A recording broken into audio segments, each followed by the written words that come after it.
economia comportamental.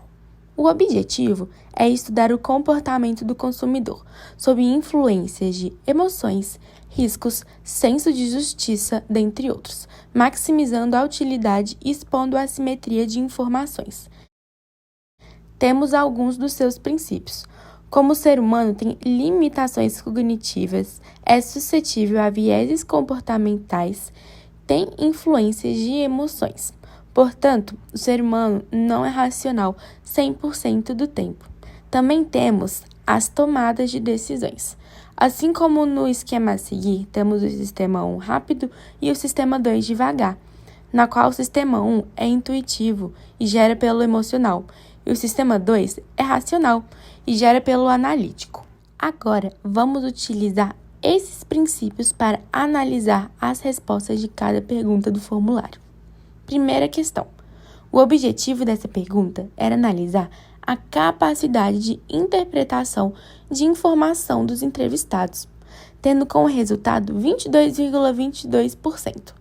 Porém, grande maioria respondeu 10%, pois utilizaram 100 como base e não os 44 que estavam devendo, segundo o enunciado.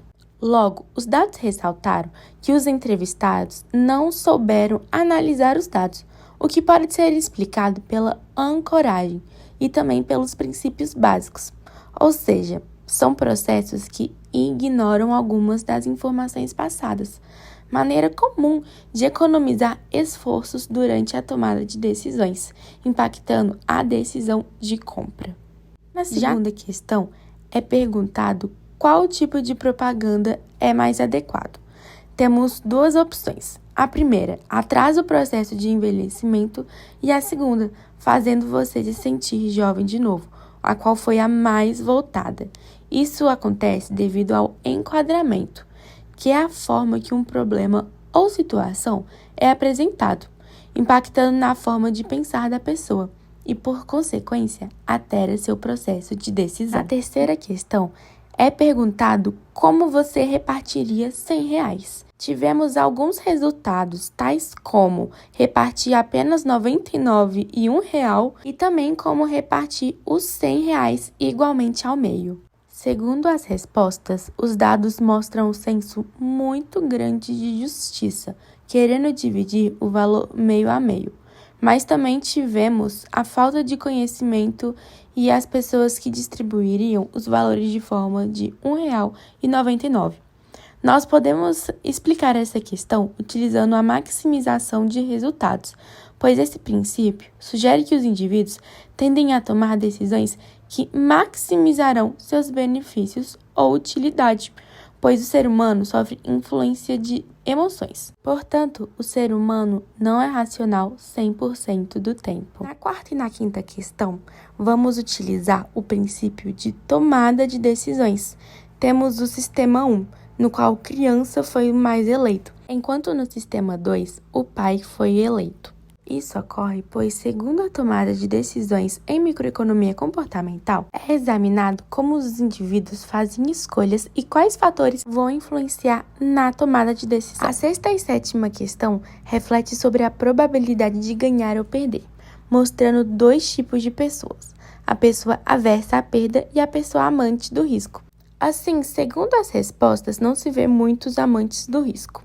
Isso ocorre por causa da lei dos pequenos números, na qual a tendência é superestimar a probabilidade de que determinado evento irá ocorrer quando dispor de relativamente pouca informação. Na oitava pergunta, o enunciado dá um exemplo sobre cancelar ou manter uma assinatura, segundo com ideias favoráveis do atendente.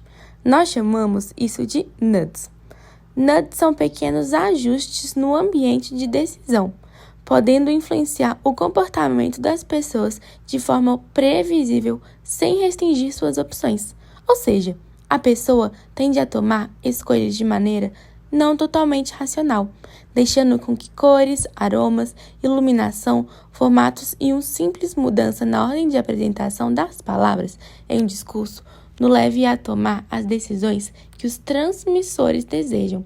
Assim como no formulário, cancelar a assinatura foi o mais votado.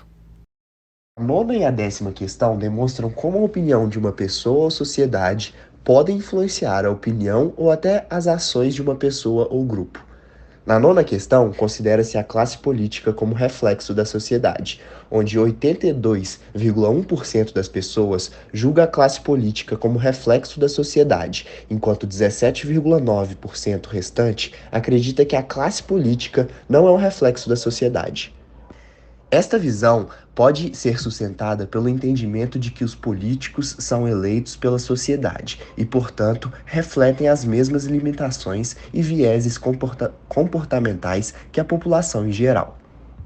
Já na décima questão, 78,6% das pessoas entrevistadas acredita que o brasileiro é tão corrupto quanto os políticos, enquanto 22,4% das pessoas acredita que o brasileiro é menos corrupto que determinados políticos. A resposta a esta questão pode ser fortemente influenciada por vieses comportamentais, como a tendência de autoavaliação positiva. Além de que a percepção da corrupção pode variar significativamente entre diferentes grupos e indivíduos, dependendo de suas experiências pessoais e influências sociais. A 11ª pergunta aborda a teoria de poucas informações, sugerindo que os indivíduos frequentemente tomam decisões com base em informações limitadas, ao invés de reunir e analisar todas as informações possíveis. Isso pode levar a escolhas que são boas o suficiente, mas não necessariamente ótimas.